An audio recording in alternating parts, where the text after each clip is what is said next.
ETV YouTube channels లో మీ వ్యాపార ప్రకటనల కోసం ఈ నంబర్కి కాల్ చేయండి. పెళ్లి పుస్తకం చందు, డాడ్ అడుగుతున్నారు కదా, కావాలంటే మనమే ఒక వెహికల్ ప్రొవైడ్ చేద్దాం. ఏ ఇబ్బంది లేకుండా తీసుకొచ్చి తిరిగి జాగ్రత్తగా పంపించేద్దాం.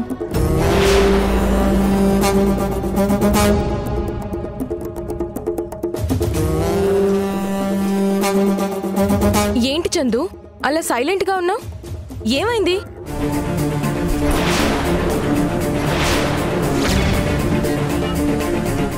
చందు, ఏం ఆలోచిస్తున్నావు? సరే అని చెప్పు.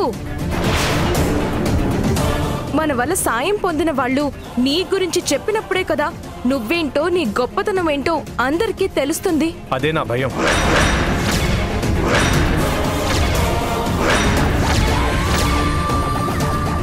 ఏంటి అంటే ఇన్ని రోజులు గుప్తదానాలు చేసేవాణ్ణి, ఇప్పుడు పబ్లిక్ గా ఓపెన్ అవడం ఎందుకు అని. గుప్తదానం ఏంటి?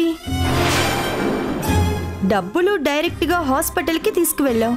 పిల్లల పేరెంట్స్ కి డాడ్ గురించి కూడా చెప్పాను అన్నావు. ఇంకా ఇందులో హైడ్ చేయడానికి ఏముంది?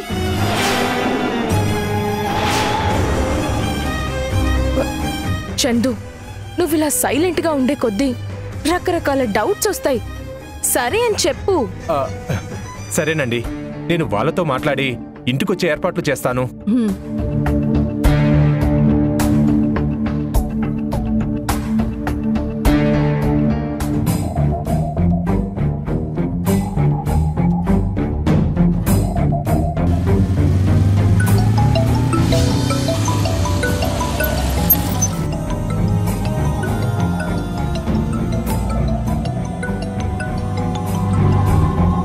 హలో రే గోపి, పెద్ద ప్రాబ్లం వచ్చిందిరా. నువ్వే పెద్ద ప్రాబ్లమ్. అలాంటిది నీకు కూడా ప్రాబ్లమ్స్ వస్తాయా? శివుడికే శనిగాడి ఎఫెక్ట్ పడింది. మనుషులం మనమెంత? ఇప్పుడు నీకు పడిన ఎఫెక్ట్ ఏంటి? పిల్లలకి ఆపరేషన్ చేయించాలని అప్పుడు 50 లక్షలు తీసుకున్నాం కదా, వాటి గురించి మా మావయ్యకి సడన్ గా గుర్తొచ్చి ఒకసారి ఆ ఫ్యామిలీస్ ని ఇంటికి తీసుకురా అంటున్నాడు రా. ఇంటికెందుకురా? వాళ్ళని చూసి ఇతనేం చేస్తాడు? ముసలోడు చాదస్తం మరీ ఎక్కువైపోతుంది. మరి నువ్వేం చెప్పావు మరి?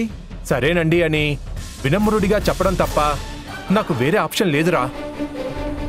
ఆపరేషన్ ఫేక్ అయినప్పుడు ఫ్యామిలీస్ని ఎక్కడి నుంచి తీసుకొస్తావురా? అది తెలియకే నీకు ఫోన్ చేశాను. ఈ ప్రాబ్లం నుండి బయటపడే ఒక ఐడియా చెప్పరా. ఫేక్ ఆపరేషన్కి ప్రూఫ్ కావాలంటే ఐడియా రా. ఏంట్రా? డ్రామా ఆర్టిస్టులు ఉంటారు కదా, వాళ్ళ కంటెంట్ మొత్తం చెప్పి డైలాగ్స్ కూడా ప్రిపేర్ చేద్దాం. వాళ్ళనే పిల్లల ఫ్యామిలీగా ఆ ఇంటికి తీసుకొస్తే ఎవరికి ఏ అనుమానం రాకుండా మన టాస్క్ పూర్తవుతుంది. అబ్బా, సూపర్ రా గోపి నువ్వు. వెంటనే ఆ కళాకారులు ఎక్కడుంటారో కనుక్కొని వాళ్ళతో మాట్లాడు. ఏ ఆటంకం లేకుండా ఈ గండం దాటకపోతే నా బండారం బయటపడే ప్రమాదం ఉంది. సో చాలా జాగ్రత్తగా హ్యాండిల్ చేయాలి.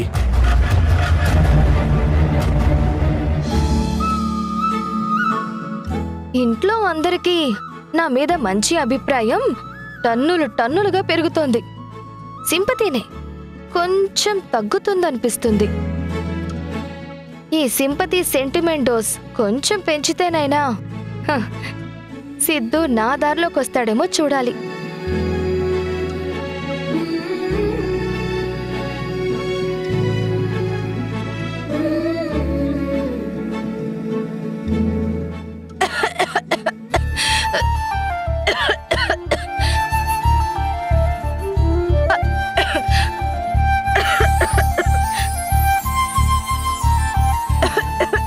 అభి, అమ్మా అభి, ఏమైందమ్మా? అయ్యో,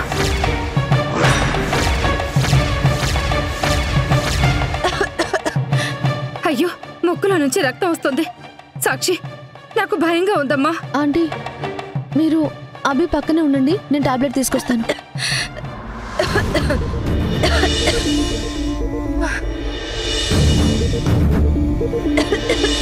ఆంటీ,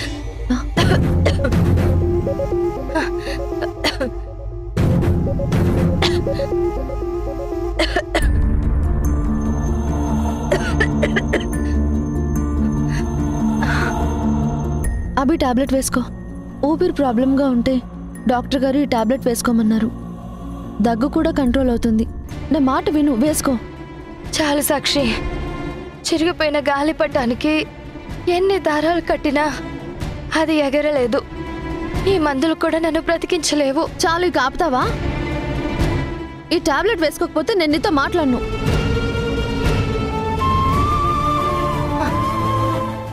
వేసుకో.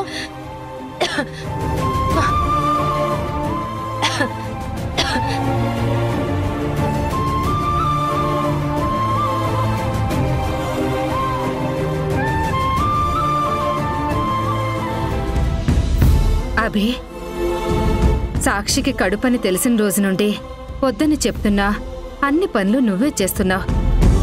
ఈ రోజు నుండి నువ్వు కూడా గదిలో పడుకో. నేను భారతి గారు పనులన్నీ చూసుకుంటాం. ఉన్న కొన్ని రోజులు ఆ 4 గోడల మధ్యలో ఎందుకు?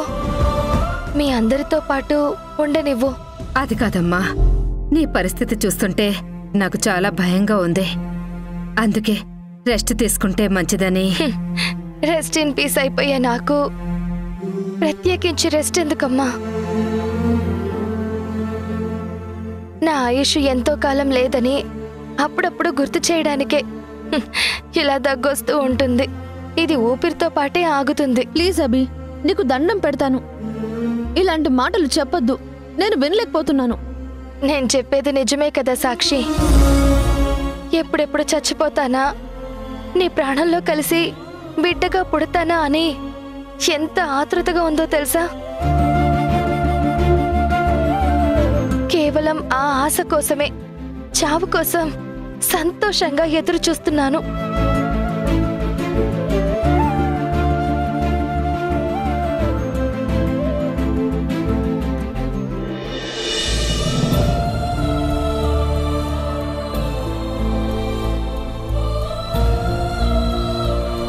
చిరిగిపోయిన గాలిపటానికి ఎన్ని దారాలు కట్టినా అది ఎగరలేదు. ఈ మందులు కూడా నన్ను బ్రతికించలేవు. అమ్మా, అమ్మా, ముక్కులో నుండి బ్లడ్ వస్తే హెల్త్కి మంచిది కాదు అని మా క్లాస్ టీచర్ చెప్పారు. అది నిజమేనా? అవును సిద్ధు, అది చాలా డేంజర్. అభి కండిషన్ ప్రస్తుతం అలాగే ఉంది. రోజు రోజుకి చావుకి దగ్గరవుతుంది. మరి మా ఫ్రెండ్ వాళ్ళ అంకుల్కి క్యాన్సర్ వస్తే ట్రీట్మెంట్ చేశారు. ఇప్పుడు ఆయన బానే ఉన్నారు. మరి ఈవిడెందుకు చచ్చిపోతుంది? క్యాన్సర్ అని ముందే తెలిస్తే ట్రీట్మెంట్ చేయొచ్చు. కానీ అభి విషయంలో లాస్ట్ స్టేజ్ వరకు మాకు తెలియలేదు. కళ్యాణ్ దగ్గరే ఉండేది కదా, అతను హాస్పిటల్లో చెక్ చేయించలేదా?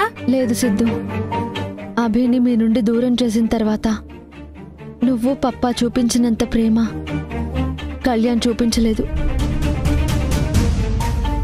అందుకే అక్కడికి వెళ్ళిన తర్వాత మిమ్మల్ని, ముఖ్యంగా నిన్ను చాలా మిస్ అయింది.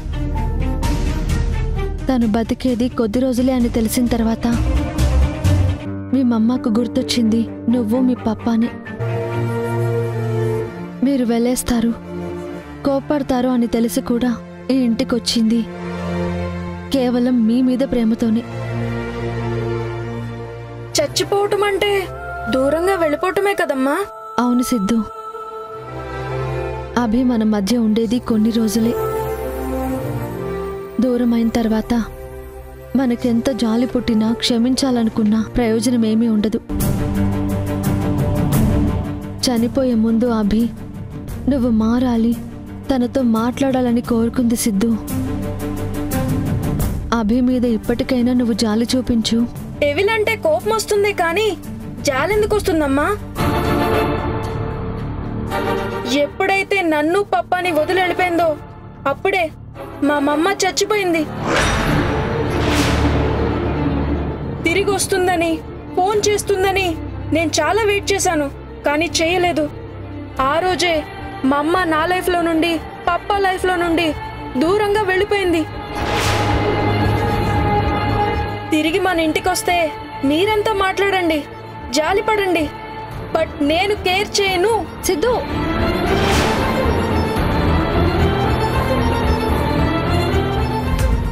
మారినట్టే మారి నాకే ట్విస్ట్ ఇచ్చాడు.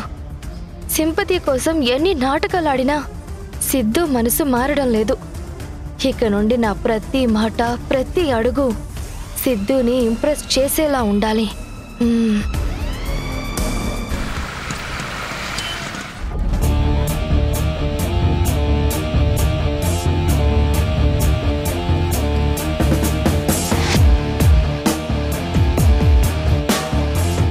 చందు, నువ్వు చెప్పినట్టే డ్రామా ఆర్టిస్టులను తీసుకొచ్చాను. వీళ్ళంతా పిల్లల తల్లిదండ్రులు అన్నమాట.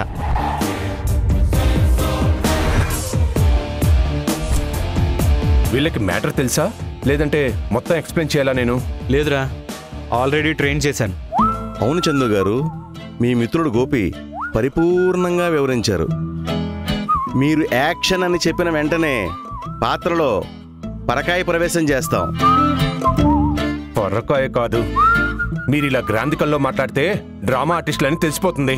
అప్పుడు నా తలకాయ పగిలిపోతుంది. ఏంట్రో గోపీది, వీళ్ళకు నువ్వేం చెప్పావు, వాళ్ళు ఏం చేస్తున్నారు? మిమ్మల్ని స్టేజ్ మీద మాట్లాడినట్టు కాకుండా న్యాచురల్గా మాట్లాడమన్నాను కదా, మర్చిపోయారా మీరంతా? ఇదిగోండి, మళ్ళీ చెప్తున్నాను, ఎవరైతే బెస్ట్ పెర్ఫార్మెన్స్ ఇస్తారో వాళ్ళకి 5,000 ఎక్స్ట్రా ఇస్తాను. ఆ 5,000 నేనే గెలుస్తాను. మచ్చుకో షాంపిల్ వదలమంటావా? అబ్బా, ఇప్పుడు ఏం వదలొద్దు బాబు. మీ టాలెంట్ అంతా లోపల చూపించండి. మీ మాటలు వినే వాళ్ళకి నేను మంచోణ్ణి అని అర్థమైతే చాలు. ఒక్క మంచితనమే కాదు సార్, కొండంత గొప్ప గుణం, ఆడంబరం లేని జీవితం, అద్భుతమైన మానవత్వం అన్నీ మీలో చూశారు. ఎలా ఉంది సార్ డైలాగ్?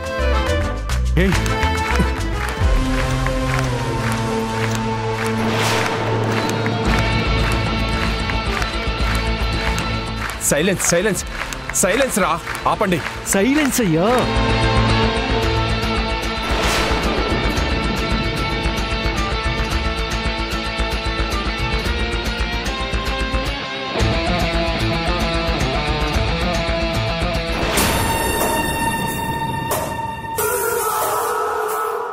చందు, ఎవరు వీళ్ళంతా? ఎందుకు క్లాప్స్ కొడుతున్నారు? మాలాంటి వాళ్ళకి ఈ చప్పట్లే కదండి అభినందనలు. బాబాయ్, నేను చెప్తాను కదా, నీకెందుకంత కంగారు? నిహారిక గారు, మావయ్య గారు పిల్లల పేరెంట్స్ని తీసుకురమ్మని చెప్పారు కదండి, వాళ్ళే వీళ్ళంతా. మరి ఇంటి బయట ఎందుకున్నారు? క్లాప్స్ ఎందుకు కొడుతున్నారు?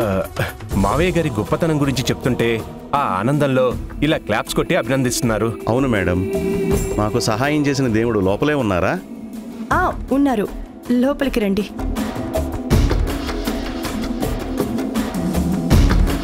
ఇదిగో ఇప్పుడే చెప్తున్నాను, లోపలికి వెళ్ళిన తర్వాత మీలో ఎవ్వరైనా ఓవర్ యాక్షన్ చేస్తే ఊరుకునేదే లేదు. ఒరే గోపి, ఏంట్రా ఇలాంటి వాళ్ళని తీసుకొచ్చావు? నువ్వేం టెన్షన్ పడుకో, వీళ్ళు బాగానే చేస్తారు. నేను మళ్ళీ ట్రైనింగ్ ఇస్తాను, నువ్వు వెళ్ళు. Okay, take care.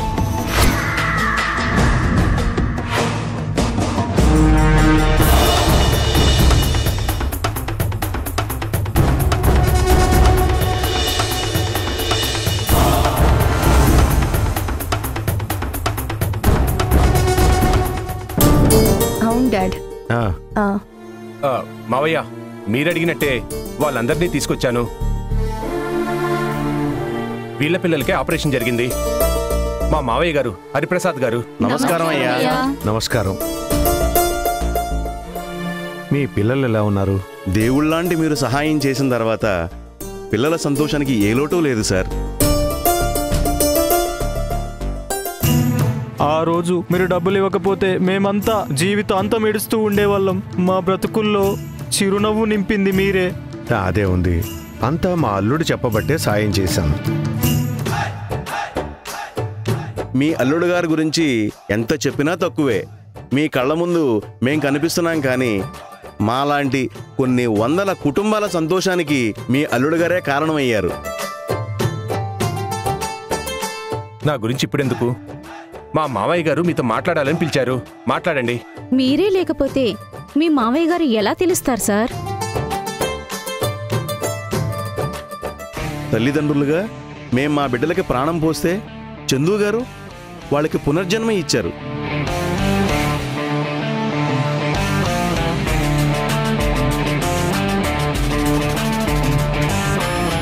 మీరు మీ అల్లుడు గారు ఆపరేషన్ చేయించింది కేవలం మా పిల్లలకే కాదు సార్, మా ఆశలకి, కలలకి, మా భవిష్యత్తుకి. మీ కళ్ళల్లో ఏ ఆనందం చూడాలని పిలిచానో అది కనిపించింది. నా అల్లుడు గురించి మీరు ఇంత గొప్పగా చెబుతుంటే నాకు చాలా సంతోషంగా ఉంది.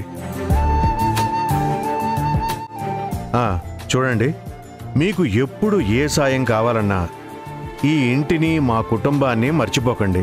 మా ఆయుసు కూడా పోసుకొని నిండు నూరేళ్లు బతకాలయ్యా.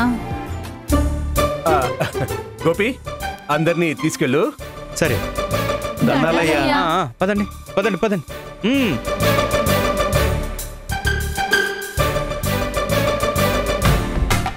చందు, ఆ రోజు డబ్బు కోసం నువ్వు పడ్డ ఆరాటం, ఆవేదన వెనక ఉన్న కారణం ఈరోజు కళ్ళకి కట్టినట్టు కనపడింది.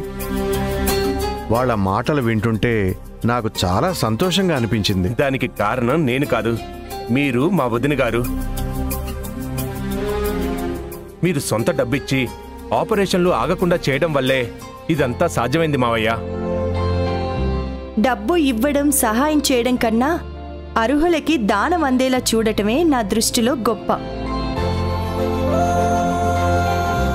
వెల్డన్ చందు. ఆ తల్లిదండ్రుల మాటల్లో ఆనందం నీ వల్లే చూడగలిగాము. చందు, ఏదో ఒకరోజు ఫ్రీ టైం చూసుకొని హాస్పిటల్లో ఉన్న పిల్లల్ని కూడా చూసొద్దామా?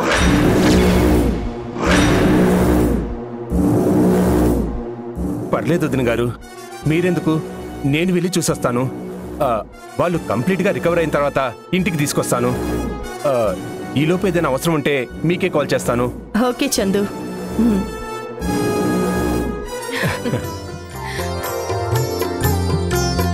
Well done Chandu.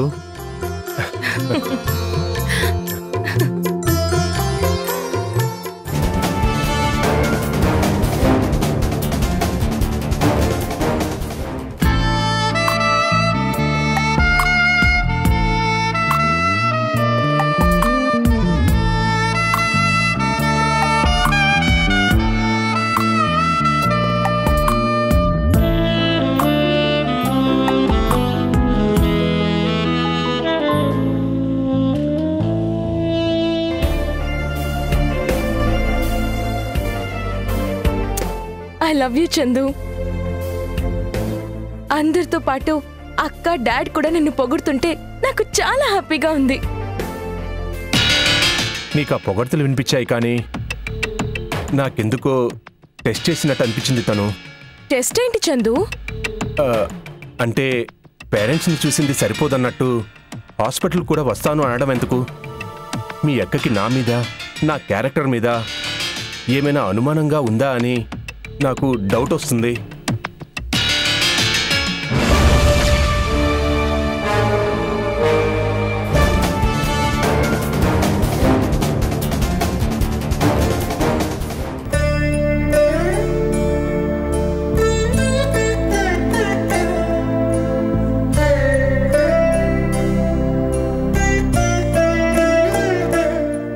బీపీ కొంచెం ఎక్కువగా ఉందమ్మా. ఎంత కంట్రోల్ చేసుకుంటే అంత మంచిది.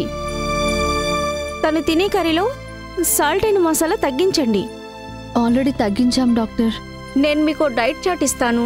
ఈ రోజు నుంచి దాని ప్రకారం ఫుడ్ పెట్టండి. ఆ చార్ట్ అభిలాష్కి ఇవ్వండి డాక్టర్. మా సాక్షి గురించి అందరికన్నా ఎక్కువ కేర్ తీసుకుంటుంది తనే.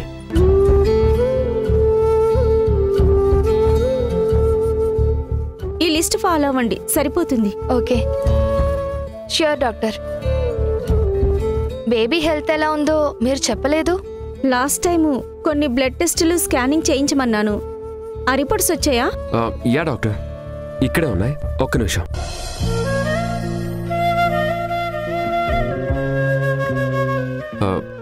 ఇదిగోండి.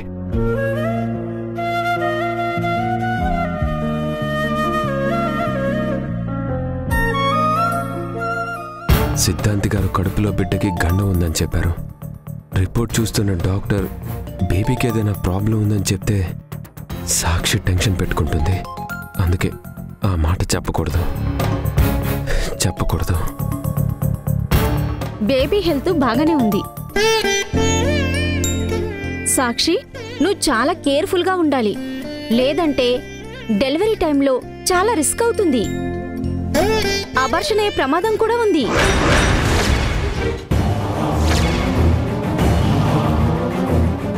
అబార్షనా? లేదు డాక్టర్, అలా జరగకూడదు. నా బేబీ ఆరోగ్యంగా పుట్టాలి. నేను కేర్ఫుల్గానే ఉంటున్నాను డాక్టర్, అన్ని జాగ్రత్తలు తీసుకుంటున్నాను. అలా జరగకూడదు. సాక్షి రిలాక్స్. మనం కేర్ఫుల్గా ఉండకపోతే ప్రమాదం జరిగే ఛాన్స్ ఉందని చెప్తున్నారే తప్ప అలా జరుగుతుందని కాదు. అంతే కదా డాక్టర్? యా సాక్షి, ఇందులో టెన్షన్ పడాల్సిన అవసరమే లేదు. ఒక డాక్టర్గా అన్ని విషయాలు పేషెంట్తో డిస్కస్ చేయడం నా ధర్మం. నువ్వు మిస్ అవ్వకుండా బీపీ టాబ్లెట్స్ వేసుకో. ఏదైనా ప్రాబ్లం అనిపిస్తే నాకు కాల్ చేయండి. సరే డాక్టర్. నేను వెళ్ళొస్తాను. సరే డాక్టర్. ఏవండి, నాకు మీ మాటల మీద నమ్మకం కలగట్లేదు. మీరేదో దాస్తున్నారు. నిజం చెప్పండి. అంతా ఓకే సాక్షి, నువ్వేం టెన్షన్ పడకు. అభి, నందు మాటలు నేను నమ్మను. కనీసం నువ్వైనా నిజం చెప్పు. నేను చెప్పడానికి ఏం లేదు సాక్షి. ఒకరోజు మన ఇంటికి సిద్ధాంతి గారు వచ్చారు కదా, జరగబోయేది మొత్తం ఆయనే చెప్పారు.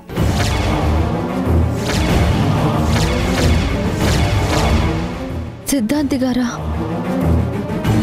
ఏం చెప్పారు? ఆ రోజు నిన్ను ఆయన్ని పక్కకి తీసుకెళ్ళి ఏదో మాట్లాడారు కదా, నేను చూశాను. ఏమన్నారు ఆయన?